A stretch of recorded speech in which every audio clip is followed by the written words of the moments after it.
السلام عليكم ورحمة الله وبركاته. ازيكم عاملين ايه؟ يا رب تكونوا كلكم في احسن حال. كل سنة وانتم طيبين.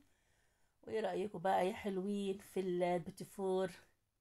احلى بتفور هتعمليه في بيتك من ايديكي، وبمقادير سهلة وبسيطة وكلها من البيت. عندنا الزبدة وعندنا السكر وعندنا الفانيليا والدقيق. شايفين؟ هنعملوه بدون مكبس، بدون مكنة، بدون اي حاجة. هو قمع عندنا وبس. قمع بنجيبه ب10 جنيه دلوقتي بقى يعني. هنسيح الزبدة. هاخد نص القالب، مش كتير يعني، يبقى نص القالب كده في حدود اللهم صل على سيدنا محمد، في نص كيلو. بس انا هعبرها طبعا بعد ما اسيحها، هعبرها 2 مج او مجين عندي. هسيحها عشان طبعا اعرف اعبرها. لو عندك سمنة برضو تسيحيها عشان تعرفي تعبريها وتعرفي تاخدي المقدار المظبوط.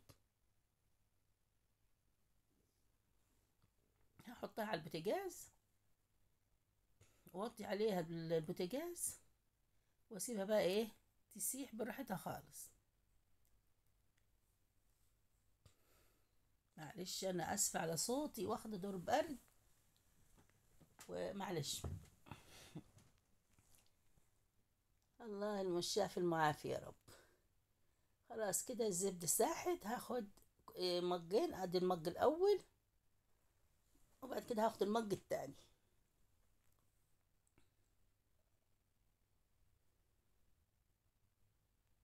ادي مجين حطيتهم في التلاجة عشان يتجمدوا.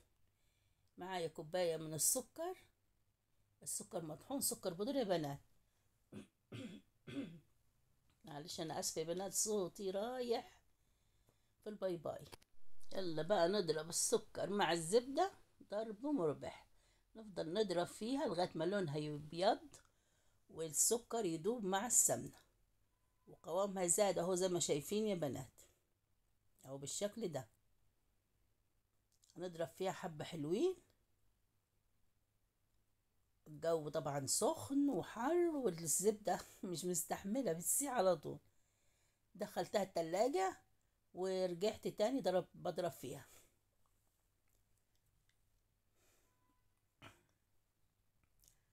برضو بضرب فيها. شايفين بقيت ازاي؟ بقيت عاملة زي الكريمة. معايا 2 بيضة. هنزل بقى بالبيضتين واحدة واحدة، يعني مش هنزل بالبيض واحدة واحدة عشان الزبدة ما تفصلش. هنزل بشوية واحد، يعني شوية من البيض واضرب. وبعد كده هنزل بالكمية التانية من البيض. فانيليا طبعا. هي دي كل مكوناتنا زائد الدقيق طبعا. الدقيق معانا 4 كوبايات من الدقيق. هننخلهم كويس، وتوحدي المج او الكوباية اللي انت بتعبري بيها عشان يطلع معاكي بتفور من الاخر، وبدون مكبس وبدون مكنة، ومقادير 100 100. ما تدوريش من بعد المقادير دي. طب ايه يا سوما، نسيت البيكنج باودر؟ لا لا، مش هنحط بيكنج باودر نهائيا. البيتيفور يا بنات محدش يحط له بيكنج باودر. هتحط له بيكنج باودر ممكن يفرش معاكي ويقلب، ولو ما فرش معاكي يقلب لبسكوت، واحنا مش عايزينه يقلب او مش عايزينه يفرش. هي دي المقادير المظبوطه. بعد ما خلصت عجين كده ودخلت المقادير كلها مع بعض، اخدت مقدار من العجينه اللي انا عجنتها، ونزلت بمعلقه كبيره من الكاكاو الخام طبعا. هعجنهم مع بعض كده واسيبهم على جنب.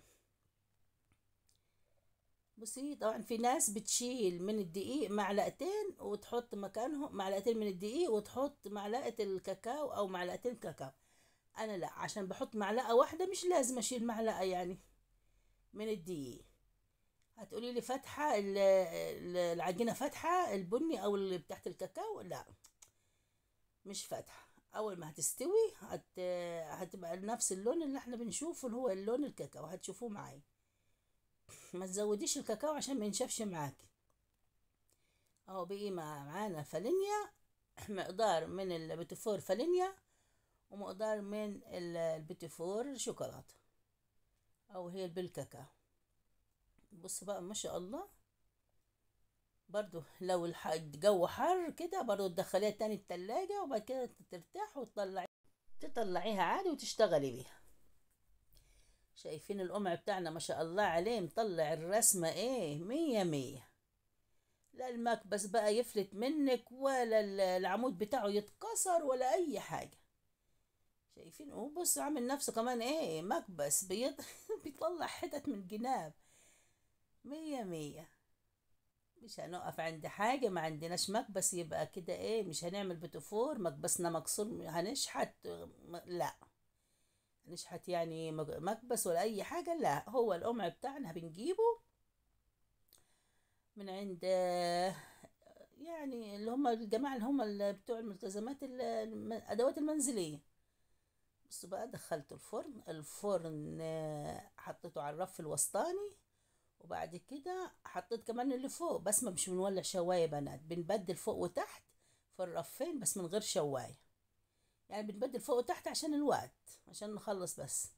شايفين ادي اللي هو الفانيليا وادي الشوكولاتة. حطيتهم على بعض بالمنظر ده لغاية بقى ايه ما اجهز الحشو بتاعي.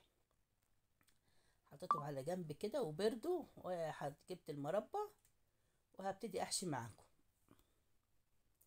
شايفين ما شاء الله الكمية اللي جابها كل ده من 4 كوبايات من الدقيق.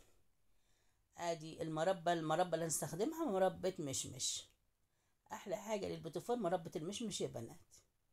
هنفتحها وهناخد منها، هنبتدي بقى ايه نحشي البوتيفور ونلسعه.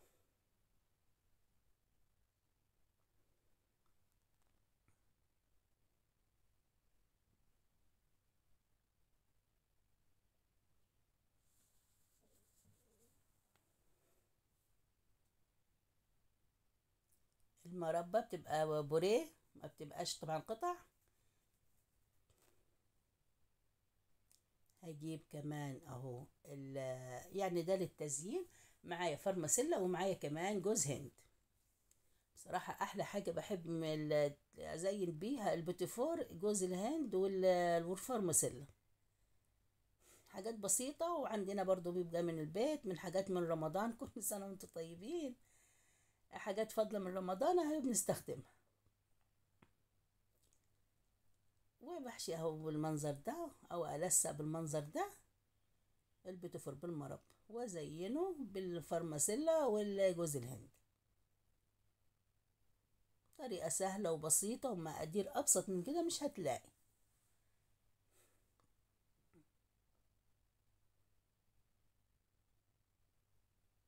لو عملتيه بقى إن شاء الله هتعمليه وتجربيه، مش هتشتريه من بره تاني أبدا. لأنه في بيتك أنضف بكتير طبعا من بره، ودلوقتي كمان وأوفر الكيلو البوتيفور وبعدت 300 جنيه عدى، وخصوصا لو بالزبدة. عاملاه في بيتك وضامنة نظافتك، وضامنة انك حاطه له ايه ومية مية. محدش عامله معاكي، يعني محدش حاطط ايده معاكي الا انتي. شايفة بقى الجمال؟ حاجة جميلة جميلة بجد يعني. اتمنى بقى الفيديو يكون عجبكم والطريقة تكون سهلة، ومعلش ازعجتكم بصوتي تعبان معلش. بس ادعولي بالشفاء ان شاء الله، ويش ربنا يشفي عنا وعن كل مريض يا رب. بحشي معاكم اهو واحدة والتانية. تنسوناش بقى يا بنات بدعم القناة باللايك والشير وتفعيل الجرس. لازم تفعل الجرس ان شاء الله عشان يوصل لك كل الاشعارات من القناة.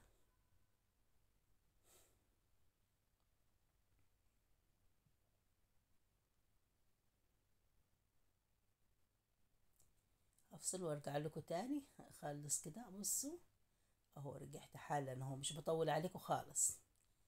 شايفين بقى؟ طبق بتفور من الاخر، او زي ما بيقولوا فاخر من الاخر. هو ده، شايفين الرسمة؟ احلى واجدع من اي مكبس بتفور. وادي بقى باقي الكمية. بصوا ما شاء الله، الله اكبر، لا حول ولا قوة الا بالله. كل ده ب4 كوبايات من الدقيق، يعني نص كيلو، نص كيلو تقريبا من الدقيق ونص سمنة. بصوا بقى ده يجيب كام كيلو بتفور؟ بيتهيألي يجيب 2 2 ونص 3، الله أعلم، أنا ما عنديش ميزان، بس تقريبا كده أهو زي ما انتوا شايفين الكمية. شايفين الرسمة بوريها لكم.